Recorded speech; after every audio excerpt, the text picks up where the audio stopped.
Hello to everyone, welcome to Falling into the Arms of God. This is your Pastor Yari. Today I'm going to talk about the principle of honor. The soul keeps these miserable little rules of etiquette without understanding what honor consists of. And then we shall reach the point of thinking that we have done a great deal if we pardon one of these little things. How often we take offense or enter into a battle with others over our personal or cultural pride being wounded and our principles not being publicly honored.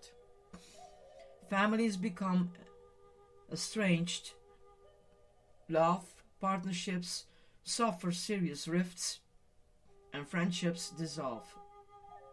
For what? Teresa asked. For this matter that we call honor, which is nothing more than a set of rules designed to keep our self-esteem afloat in the public eye. There really is no offense, no injury, no anything at all, said Teresa. Only somebody acting in accordance with his or her set of rules, which invariably are not in accordance with our own. Many times it is only the knowledge of that, either our own or the other person's, that loses our grip on our smaller reality, as we are submerged into something much larger than ourselves. We are giving new sights from the divine viewing place, and suddenly we see how the rifts have no relevance at all to the ultimate connections of love between us.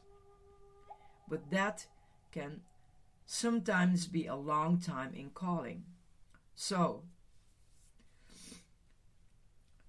what do we do in the meantime? Teresa believed that we can fall into the trap of deciding to forgive the person in question, but with a dose of self-righteousness. We make a personal note that we are the better person for relenting and coming to make peace.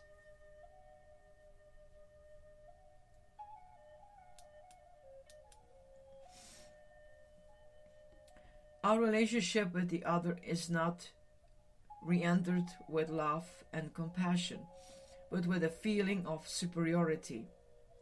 We may publicly be presenting the dove, but privately we are honoring ourselves with a royal crown. However, said Teresa, realistically there is nothing to be forgiven. For all that has been wounded is our mortal pride, not our immortal self.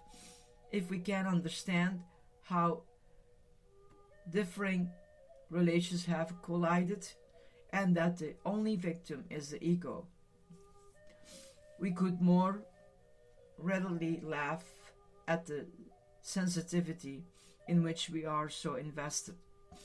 Very often we hear it is a matter of principle, and then we usually witness someone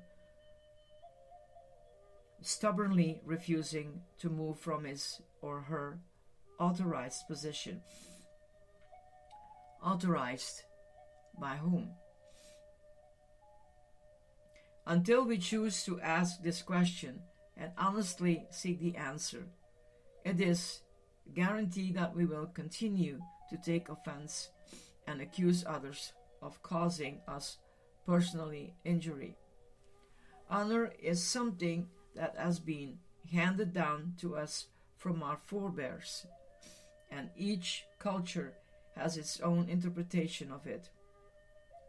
When we lift away these cultural veils, we will find that very core of our being and of all beings in resplendent oneness, free from individual and national identities.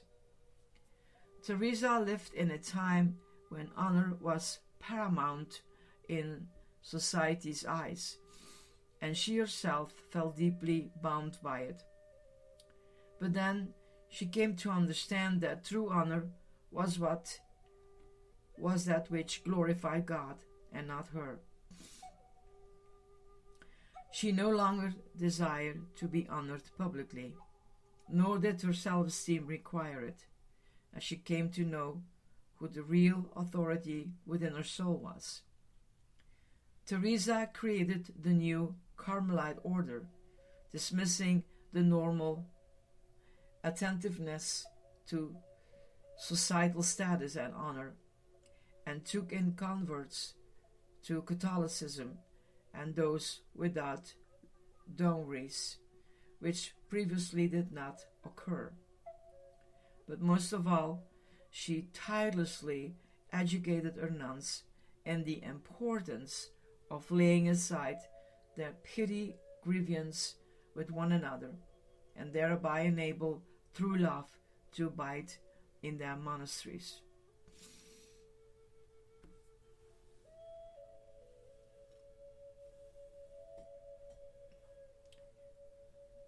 Let's make our personal quiet time to meditate in what we just heard.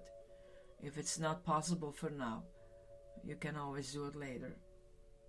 Let yourself rest gently in the divine arms. Allow any grievance that may be hindering one of your relationships to arise. See that person before you. Open your heart to her or him, and let love flow between you. Let the smaller ego self rest in that love. Bless yourself and the other, and know that you are both of the one love.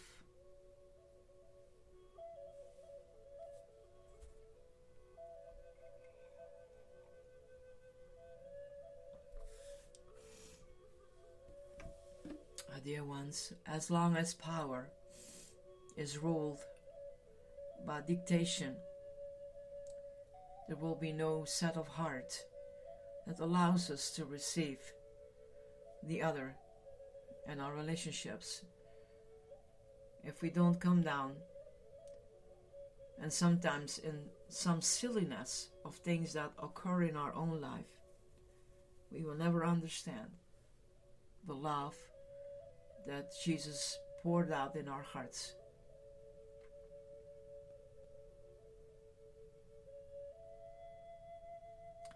Teresa is not teaching us not to be proud of ourselves, but it is that self-esteem that we sometimes put so low on ourselves, not to see what kind of gifts we are. And Teresa always encouraged the gifts in her nuns.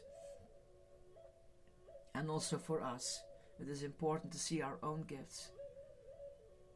But also that our heart is open to allow, if there is jealousy, if there is something that upsets you, if there is something that you're not agreed to, we need to examine our own self.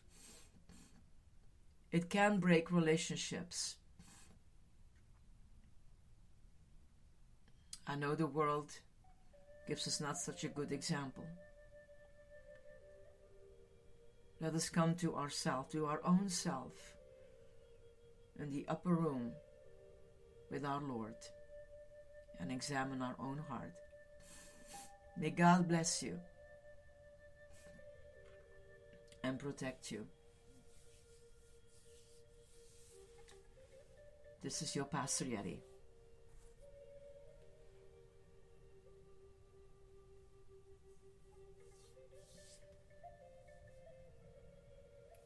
Bye-bye.